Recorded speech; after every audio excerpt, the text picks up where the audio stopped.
నమస్కారం, welcome to 108 news Telugu. నా పేరు గౌరీ. ముందుగా బులెటిన్ లో హెడ్లైన్స్. జమ్మూ కాశ్మీర్ ఎన్నికలు, మోదీ ట్వీట్. సూర్య భగవానుని తాకిన కిరణాలు, కనులారా వీక్షించి తరించిన భక్తులు. పసిడి తనఖా రుణ వ్యవహారాల్లో లోపాలు గుర్తించాం, ఆర్బీఐ. 4లోగా అందరి ఖాతాల్లో సాయం జమ కావాల్సిందే, సీఎం చంద్రబాబు ఆదేశం. మూసీలోకి పోటెత్తిన వరద, అప్రమత్తంగా ఉండాలన్న అధికారులు. జమ్మూ కాశ్మీర్లో తుది దశ అసెంబ్లీ ఎన్నికల పోలింగ్ జరుగుతున్న వేళ ప్రధాని మోదీ ఆసక్తికర ట్వీట్ చేశారు. ఈరోజు జమ్మూ కాశ్మీర్ అసెంబ్లీ ఎన్నికల్లో చివరి రౌండ్ ఓటింగ్. ప్రజాస్వామ్య పండుగను విజయవంతం చేయడానికి ఓటర్లందరూ ముందుకి వచ్చి ఓట్లు వేయాలని నేను అభ్యర్థిస్తున్నాను. మొదటిసారి ఓటు వేయబోతున్న యువ మిత్రులు, మహిళా శక్తి కూడా పెద్ద సంఖ్యలో ఓటింగ్లో పాల్గొనాలని ఆకాంక్షిస్తున్నాను అని పేర్కొన్నారు.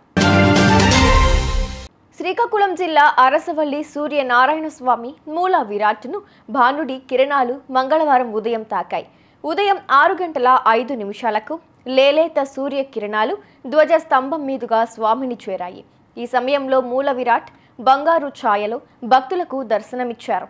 ఈ దృశ్యాన్ని చూసేందుకు భక్తులు వేకువజాము నుంచే క్యూ లైన్లలో బారులు తీరారు.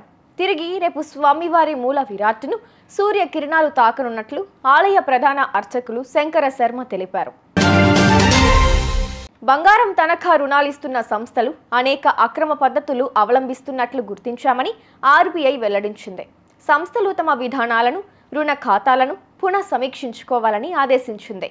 రుణాల జారీకి అవసరమైన ప్రక్రియలు నిర్వహించేందుకు థర్డ్ పార్టీలను ఉపయోగించడంలో లోపాలున్నాయని, ఖాతాదారు లేకుండానే పసిడి విలువను మదింపు చేస్తున్నారని, పసిడి రుణాలపై తుది వినియోగ పర్యవేక్షణ లేకపోవడం వంటి ప్రధాన లోపాలు గుర్తించామని తెలిపింది. వరద బాధితుల ఖాతాల్లో ఆర్థిక సాయం జమకు సంబంధించిన సాంకేతిక సమస్యల్ని తక్షణమే పరిష్కరించాలని అధికారులను సీఎం చంద్రబాబు ఆదేశించారు. అక్టోబర్ 4 నాటికి అందరికీ పరిహారం పంపిణీ పూర్తి కావాలని స్పష్టం చేశారు. నష్టపోయిన వారిలో ఏ ఒక్కరూ అసంతృప్తితో ఉండటానికి వీల్లేదన్నారు. కాగా వరద బాధితులకు ప్రభుత్వం ప్రకటించిన సాయం సాంకేతిక సమస్యల కారణంగా 22,185 మంది లబ్ధిదారుల ఖాతాల్లో జమ కాలేదు. మూసీ నదికి వరద పోటెత్తింది.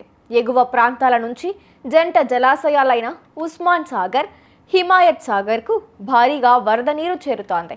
ఈ నేపథ్యంలో ఉస్మాన్ సాగర్ 6 గేట్లను 2 ఫీట్ల మేర అధికారులు ఎత్తారు. మరి కాసేపట్లో హిమాయత్ సాగర్ గేట్లను కూడా ఎత్తి 350 క్యూసెక్కుల నీటిని దిగువకు విడుదల చేయనున్నారు. దీంతో మూసీ పరివాహక ప్రాంతాల్లోని ప్రజలను అధికారులు అప్రమత్తం చేశారు. చూసారుగా, ఇవి ఇవాల్టి బులెటిన్ అప్డేట్స్. మరో బులెటిన్తో మళ్ళీ మీ ముందుకు వస్తాను. అంతవరకు కీప్ వాచింగ్ 108 న్యూస్ తెలుగు.